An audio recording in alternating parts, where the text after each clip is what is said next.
Hello, and welcome to this month's edition of the Inside Report. I'm Doug Baer. And I'm Constance Blackburn. This month, we're going to take a closer look at the Point No Point Park and the historic lighthouse there. But first, let's take a look at the headlines. And the big news for July is the opening of the new Buckland Hill Bridge. The bridge is set to reopen on the afternoon of July 22nd after a ceremonial ribbon-cutting celebration that begins at 10 a.m.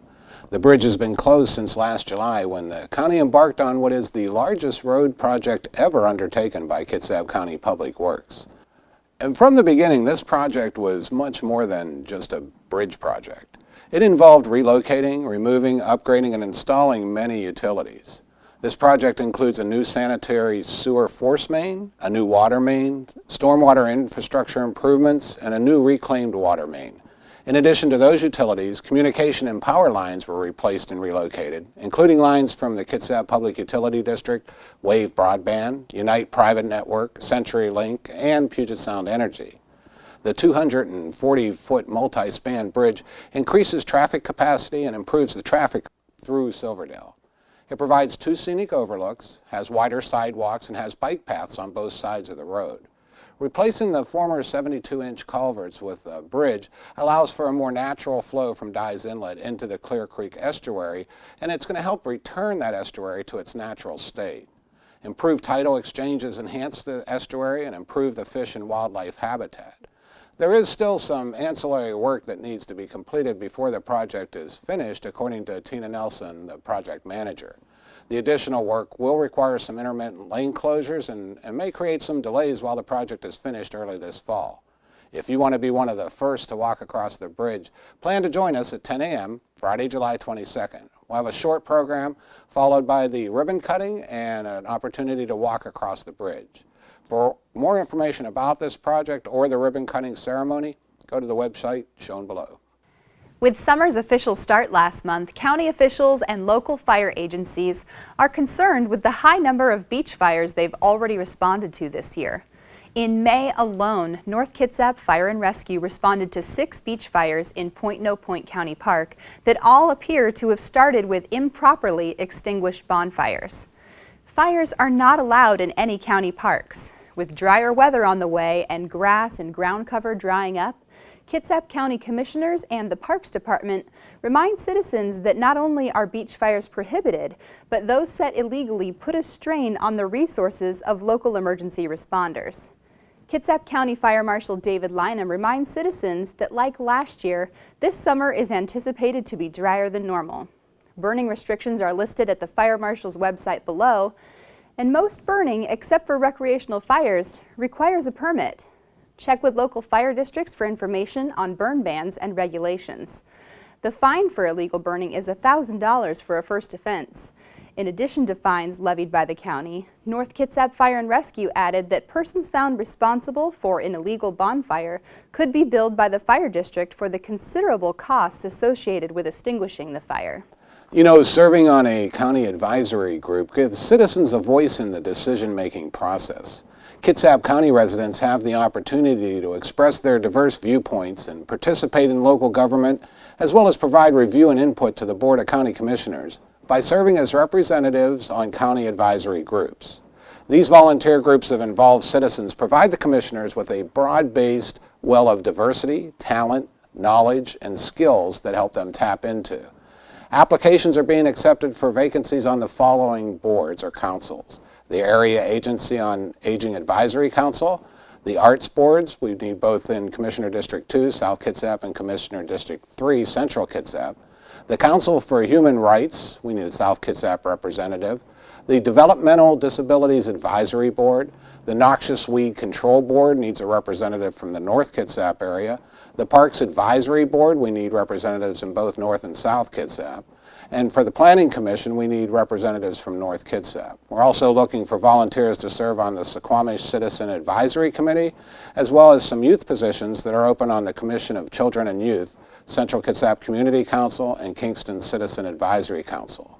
For an online application and more information, go to the website shown below or contact the Kitsap County Volunteer Services at 360-337-4650. Now that the Buckland Hill Bridge project is wrapping up, Kitsap County is seeking your input for the upcoming Silverdale Way Road Improvement Project. This project is the second phase of a total project focused on capacity and safety improvements for the corridor from State Route 3 to Northwest Anderson Hill Road. This phase of the project goes from Byron Street to Anderson Hill and is scheduled to begin construction in 2017 or 2018. As part of the project, the county is seeking input on some of the design features. The public is asked to select a theme for the retaining wall to be located on the west side of the roadway between Byron Street and Lowell Street. Citizens can also help to select the type of landscaping for the roadway planter strips included throughout the project and a logo for the project. To view the choices and to complete the online survey, just go to the website shown below. The survey closes on September 1st, 2016. To learn more about this project, go to this website below. So, Constance, I understand you got to spend some time out at Point No Point at the park and at the Lighthouse there. I did, yeah. Tell us a little bit about that. So earlier this year, I went out there to go meet with the docents and find out about the people who ran the Lighthouse and really just had such a great experience. It was a beautiful, stormy day, so we got to see the Lighthouse in action. This time we went out to go meet with Elise Kreger, who is a tour guide of the Lighthouse. And she actually gave us a tour walking us through what life was like back when the Lighthouse was first created and how things went for everyone who kept it running and kept all those boats safe out there. It was really fascinating. So let's take a look. I'm here at the Point No Point Lighthouse, which is run by Kitsap County Parks and Rec and so many amazing docents and volunteers who keep this beautiful building and historical piece running in our county. Today we have a special treat and we're going to meet with Elise Kreger, who's going to give us a guided tour about the history of this piece of land and this building behind me. Let's get started.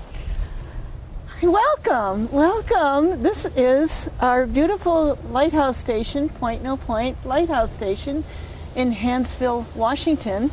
This is the oldest lighthouse station on Puget Sound, built in 1879, and it marks the entrance to Puget Sound from Admiralty Inlet. So welcome, my name is Miss Maggie, and I'd like to offer to have you join me on a walking tour of the area around the lighthouse. We have docents on Saturdays and Sundays, and I think Friday afternoons that are inside the lighthouse. But I do a walking tour of the area around it, and I'll share with you some of the stories of the history of this area and the beautiful beaches that you can also enjoy and the gorgeous views all around us. This is just a spectacular piece of property. It's managed, the lighthouse station is managed by the Kitsap County and the Friends of Point No Point Lighthouse. Mm-hmm. And while we're right here, I can actually show you something we're very proud of. These are the original keeper's quarters, and we'll talk more about that later. But right over there, that half of the keeper's quarters is occupied by the national headquarters of the United States Lighthouse Society. The other half is actually a seasonal rental. People can inquire about that. I'd like to start kind of far back to the original person who named this area. Puget Sound was named by George Vancouver. He was exploring these waters in 1792.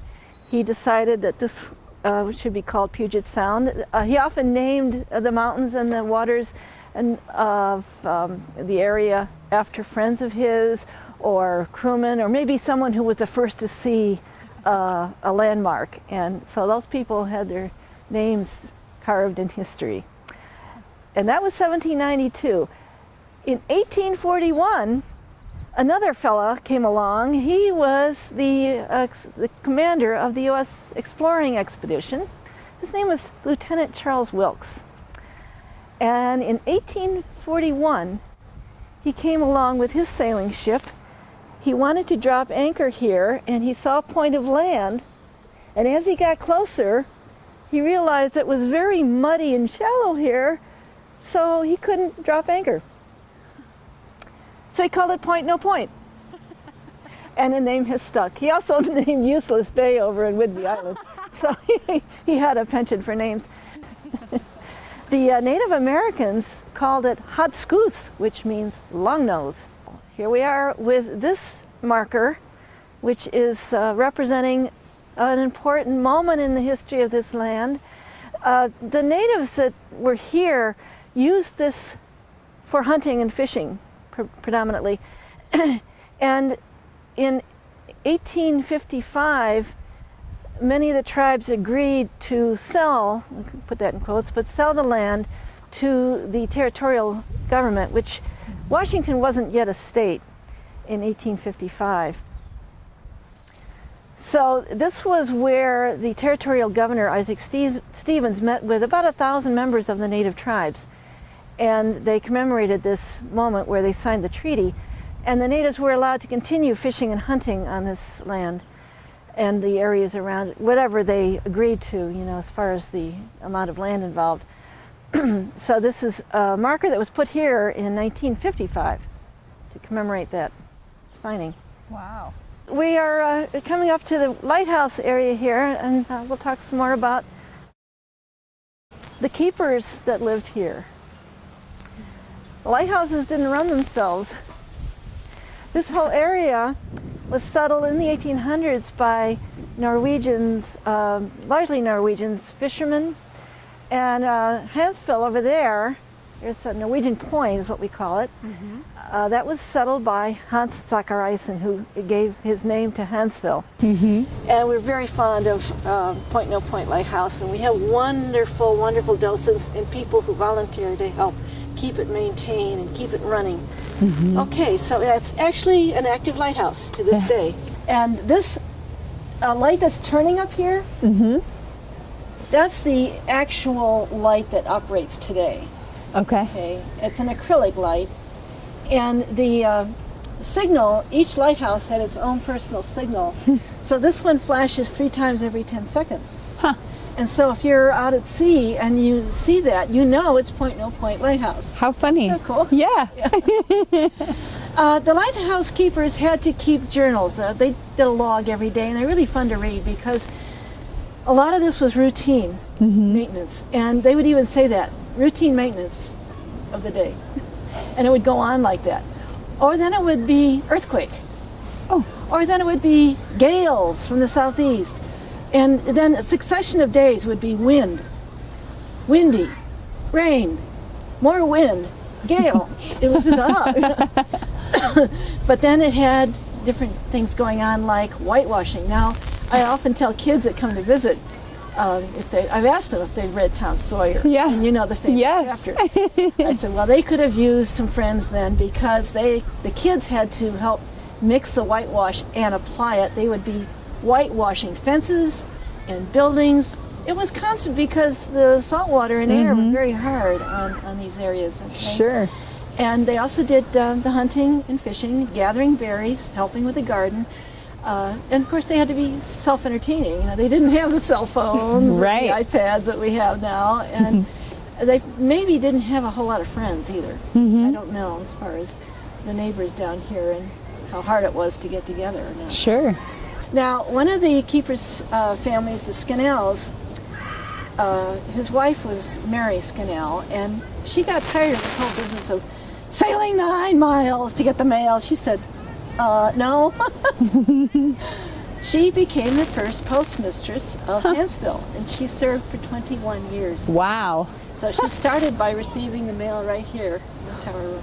That's so neat. Yeah, very smart lady. Yeah. They had to maintain that light at any cost, and I'm sure the wives knew how to too, in case the keeper was sick or something. That could happen. Sure. Or maybe the assistant wasn't around. Who knows? There was all kinds of reasons why someone else would have to take over with maintaining that. And they had to keep records. They even were responsible for maintaining habitats of the birds and the animals that lived in the area. Yeah, I thought that was cool. So speaking of birds, this whole area over there is an international birding area. Very important area, it's called. Okay, and so we do have a lot of migrating birds and all kinds of, herons, different kinds of ducks, grebes, cormorants that people can see in that area. Well, we're real proud to tell you about this new addition to our lighthouse station here. This is the Whale Trail map, and I believe there's about 60 of them around the entire northwest waters here. whaletrail.org is an organization that brings awareness to our visitors about the marine life, the birds, the animals you might see right here on the beach. In fact, I tell kids, if you see a baby seal, don't go near it. Yeah. Because mom's out there eating, and she'll come back and take care of baby. So there's a lot of neat information here. And one of the things that the Whale Trail people feature quite heavily is our local orca population, known as killer whales. And we have the JK and L pods, and some of them, well, they're endangered. And we like to bring attention to their situation because they do feed on salmon. And we need to keep the waters clean and do what we can to encourage their development and their reproduction cycles and so on. And a couple babies were born recently, so we're real proud of that and happy about that. And you might see orcas out here. Okay? Now, speaking of orcas and things that just came along down the pike, I just read this book.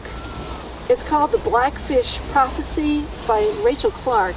And I like to talk about it a little bit because it's been endorsed by Dr. Jane Goodall. Wow. And it's an exciting book. It's about captive orca whales and wild whales and 3 young people. It's a book for young adults and adults too. But 3 young people who use modern technology and ancient wisdom to bring attention to the plight of the captive whales and maybe help them connect with their wild families. And it's just a fantastic book. So it's The Blackfish Prophecy. And Great. you can order it. I like to wrap up the tour here with a bit about the real ancient history. Go way, way back here to actually 250,000 years ago. The latest glacier was here around 13,000 years ago. Wow. It was half a mile thick, and it's extended all the way down to Olympia. And it was so heavy and thick, of course, it pressed down on the crust of the Earth. And so when it started to melt, of course, the crust would then gradually come back up again. It often left behind landlocked areas, landlocked lakes, and glacial till, just lots of rocks and debris that it would pick up in its travels and then leave behind. Sure. Now, way down the beach, you can't see it from here, but there's a great big boulder, and I ask kids when they come out and say, do you think a giant left that there? Because it's really big, And so they think about it, and it was left by the glacier. It's called an erratic. So we have one down there. So neat. The other thing you can see from here is Seattle's skyline. I do see it. Beyond that would be Mount Rainier on a clear day. Mount Rainier is 14,441 feet high, and it's considered a very dangerous volcano. In fact, some think it's one of the most dangerous volcanoes in the world. Why? Because it is covered with ice. And if at some future point, not if, but when, it releases any heat at all, the glaciers will melt and it will cause a massive mudslide. And the area south of Seattle could be affected. Puyallup Valley was hollowed out about 500 years ago, very, very recently in geologic terms, by a mud flow. And of course we know about Mount St. Helens, which isn't very far away. So there are those things that we have to consider as we live here. We don't have hurricanes, and we don't have tornadoes, but we have our little fault lines. And we are on an area where the Juan de Fuca plate is sliding, I believe it's underneath the North American plate. And so that's why every now and then you read in the news about the possibility of a major earthquake. Sure. Over there on Whidbey Island, you'll see the layers there. They were built up over the last probably 200,000 years or more. Some of it was by glaciation and melting. Some of it was by streams. And there's an area over there, I think it's near Useless Bay, where the sand layers become twisted like pretzels. As you can look, and maybe the cliff might be, 70 feet high or whatever, but you can see where these layers are convoluted. And the scientists say that's because at some points in history there were significant earthquakes Wow. And How there's interesting. there's a big fault line right there. It's called the South Whidbey Fault. Huh. And it can possibly generate a 6-scale earthquake. Wow. And they even point out where some of the sand has been injected to other layers that's called liquefaction, or where it's become liquid because Sure. of the earthquake movement. Interesting. So big. Yeah. So this whole area is significantly affected by what's going on underneath. But now we have these monitors that scientists have been placing around from the Pacific Ocean all through this whole watery area here. And they monitor what's going on down below. It's quite exciting. Absolutely. Okay. So there we have it.